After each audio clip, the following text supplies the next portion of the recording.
Wind gusts can kill you, especially in light aircraft, particularly in light aircraft backcountry and bush operations. It is Wednesday, June the 12th. My name is Juan Brown. You're watching the Blanco Lirio channel, and the preliminary NTSB report is out on the high-profile case of what happened to Jim Tweto in his 1969 Cessna 180 near Shaktoolik, Alaska. And it's apparent from this report that Jim hit some trees while on departure from a downsloping backcountry airstrip on his second run in gusty wind conditions, including decreasing performance wind shear. Let's check it out. There are 3 photographs included in the report, which I'll share with you now before we read the report. Here is one of the small trees that the 180 clipped. That's about 4 inches in diameter. We'll have the exact height and the height at which he hit the tree in the report. Here's the accident aircraft. And here on the left stabilizer is the impact damage from that small tree. And here's a detailed view of the left elevator, again showing the impact from the small tree that brought down the Cessna 180 while on departure. Here's a picture of Jim's 180 before the accident with the IO 550 engine putting out about 300 horsepower.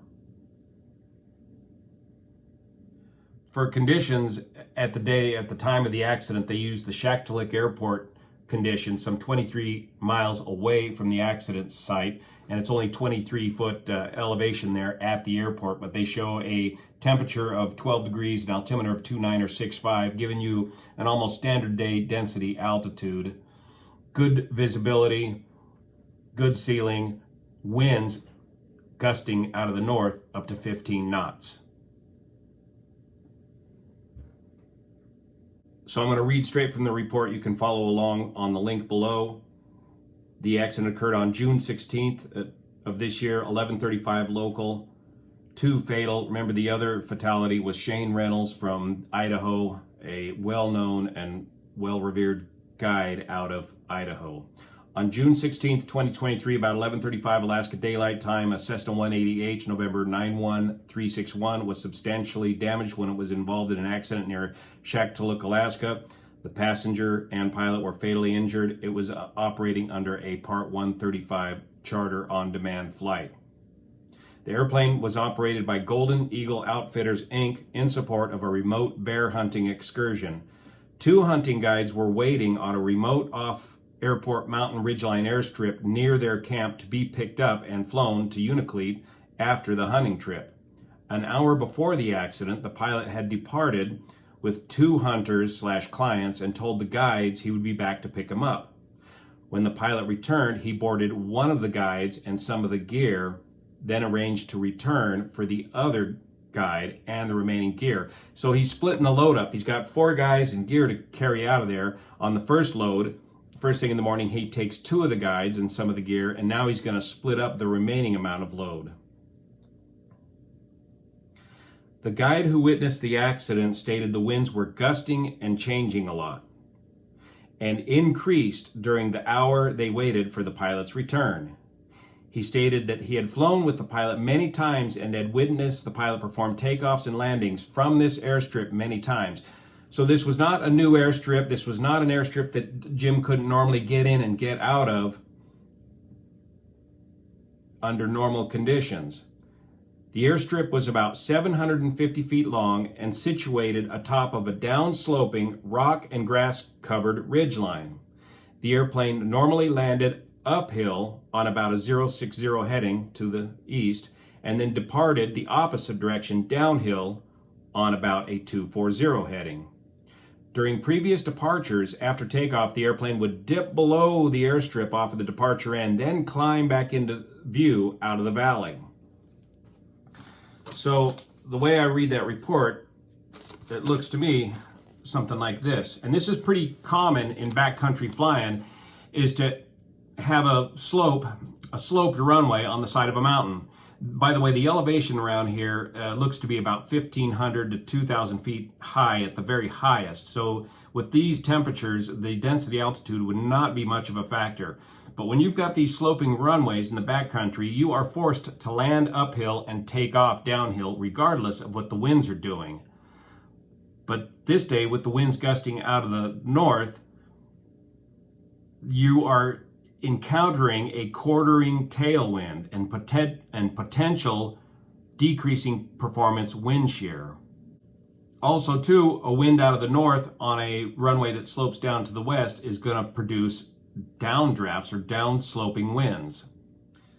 The witness watched the initial portion of the downhill takeoff roll and nothing appeared abnormal, so he turned away and did not watch the remainder of the takeoff. When he did not hear the engine noise during the climb out or see the airplane climbing, he ran to the ridgeline's edge and saw the airplane had impacted the tundra 300 feet below the airstrip. He sent an SOS alert from his personal GPS tracker, then hiked down to the airplane to check for survivors. So that explained how the GPS signal got sent out. As you saw in the previous update, these GPS personal trackers do not automatically send a signal out. Somebody has to push the SOS button. A helicopter pilot who responded to the accident site about 45 minutes after the accident said the winds were unusual that day.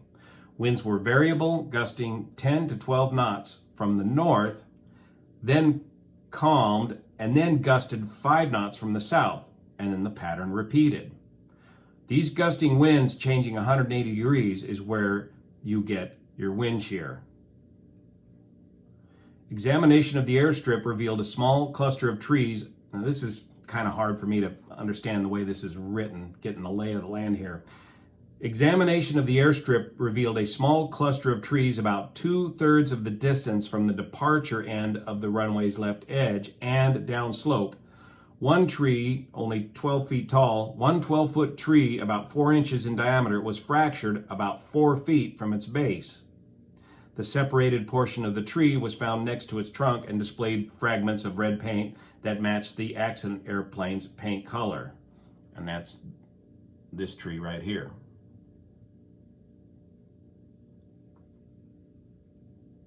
Examination of the wreckage revealed it impacted tundra in a steep nose-down, wings-level attitude at about 1,200 feet from the broken tree. The wings were displaced by impact.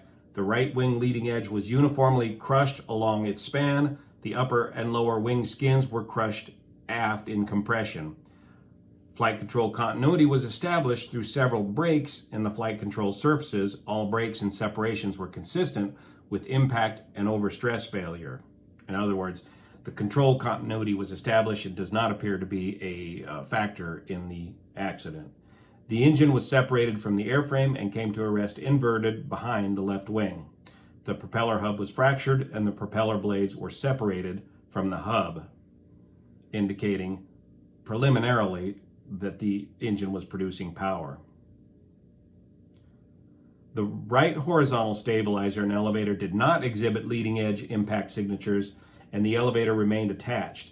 The left horizontal stabilizer displayed a concave dent perpendicular to the leading edge about 1 foot outboard from the stabilizer root, so very close to the fuselage. The tree sap and embedded tree fibers were observed in the leading edge of the horizontal stabilizer. And that's the detailed view of the horizontal stabilizer. The airplane and its contents were recovered and retained for further examination.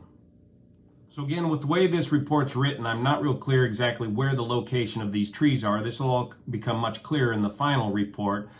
And using wind from airport 23 miles away, regardless, taking off runway 240, if you're in calm wind conditions, and then that wind pipes up to 15 knots from 010 degrees, that's going to produce about a 9-knot tailwind component.